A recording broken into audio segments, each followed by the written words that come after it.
The future is female. Alright, so hello everybody, welcome back to my channel. My name is Karen. I make book and school related videos and apparently I upload every Tuesday and Friday now. Today's video is going to be a video on how to prepare for the school year, and this is more of a general type of video, and I'll come out with more specific ones in the near future for a back to school series. Now this is the beginning of the back to school series on this channel. Alright, so I have 8 tips to get you started and to get you thinking about the school year, so let's just get started with this. My first tip is to organize and clean. Whether you are organizing your bookshelf or your study space or cleaning your bedroom, I suggest cleaning and organizing before the school year starts. That'll get you motivated, that'll clear your mind and declutter your space, and if you can, donate stuff. That's something I try to do every summer. It's not always successful, but I always try. You should try. It works. If you already have a clean space, I envy you. Good job. The next one is an obvious one, but number 2 is to grab the necessary school supplies. So some teachers are like pretty weird with this, but they ask for specific notebooks and specific pens. So if you happen to know that your school or your teachers are going to be like that, then I would hold off a little bit on school supplies. But I always go ahead and grab the necessities. I grab a binder, a couple of notebooks, pens, and highlighters. This year I'm not really going to buy highlighters because I have so many. Just get the necessities that you know you're going to need for at least a week and a half, and then wait for all the wait for all the syllabi that your I don't even know. And then wait for all of the coursework information that your teacher is going to be giving you. So tip number 3 that helped me out so much this school year is to utilize a calendar. Whether you're a digital person, which I am not, right there is a calendar of all of the calendars for the months of 2017, and I highlight the days that I worked, so that when I look back on the year, I'd be like, wow, I worked a lot this year. Yeah, so I usually print out a monthly calendar a week in advance before the month starts, and I print out 2 copies, one for school and one for home. I keep one somewhere on my desk or somewhere on the wall, and then I keep one in a binder or folder for school, so you can write down all of your due dates, and you can write down different holidays and days your school is going to be closed. And if you want, you can also write down like your teacher's emails and whatever on the calendar, because it's there, it's accessible, it's easy, yada yada yada. Tip number 4 is to find your unique techniques when it comes to studying. So for me, I'm a very hands-on and visual learner, so I love to use flashcards and I love to make charts and diagrams, and finding your specific technique will help you out for the long run.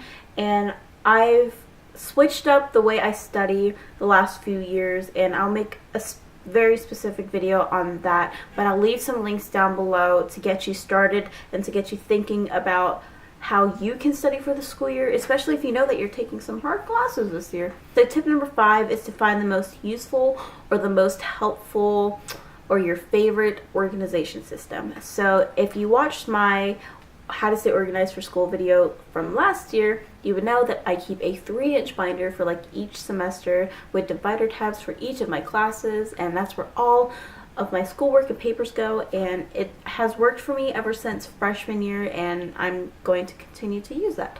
People like to use notebooks or folders for their classes. For example, for my online classes this summer, I'm using this 5-star Mead 3-subject notebook. To separate the different like subjects in here, they use folders, and since I am taking online classes, I don't really use a lot of paper, but when I do, I put the paper these folders, and it's really helpful. Just my biggest concern is that I'm really scared of all the papers falling out, and especially throughout the school year, you're going to have a lot of papers anyway, so I don't know how you would survive with that. Like, if you survive with that, like, let me know how that goes. Like, I've always wanted to try that, but I've been so scared to.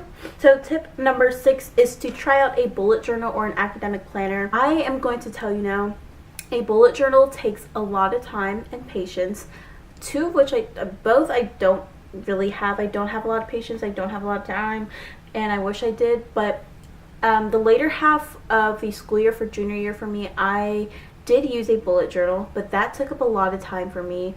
And then in the beginning of the year, I used an academic journal.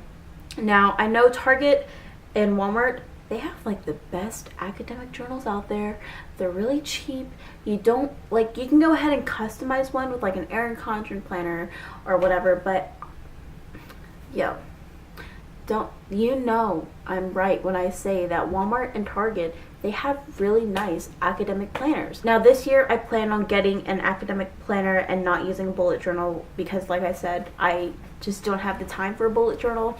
And I plan on getting an academic planner that has vertical lines instead of horizontal ones. So tip number 7 is to get on a sleep schedule. This last month of summer you should use to relax. Yeah, so take this last month to get your sleep at the right time of the day. If you've been going to sleep at 4 a.m. every morning and waking up at 12, you're gonna have a hard time when you get back to school. My last tip for you all is to relax. Like, that just flowed really nicely. Summer is meant to be a time of relaxation, and if you need to hang out with friends and family, do that, because you will be busy during the school year, and you should find the time now and then find the time during the school year to be with your friends. So those are all the tips that I have for you today in this video, and like I said, I'm gonna make more specific videos in the near future since I'm uploading twice a week. Keep an eye out for those. If you all enjoyed this video, please give it a thumbs up and